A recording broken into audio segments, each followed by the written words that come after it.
Karis qaynonam bedanani tuxumidan karischa salat qilishni o'rgatadilar. Ketdik. 500 gramm mol go'shtini qaynagan suvga solib, go'sht pishgunicha qaynatib olinglar.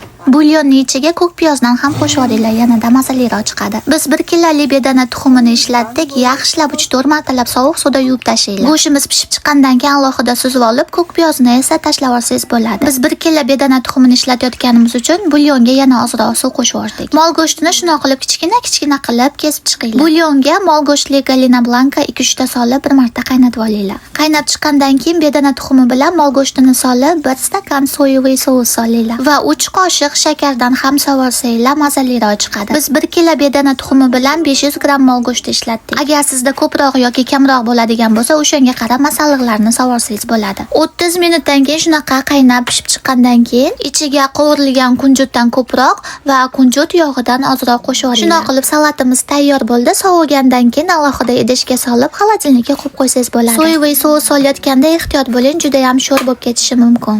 Yoqimli ishtaha.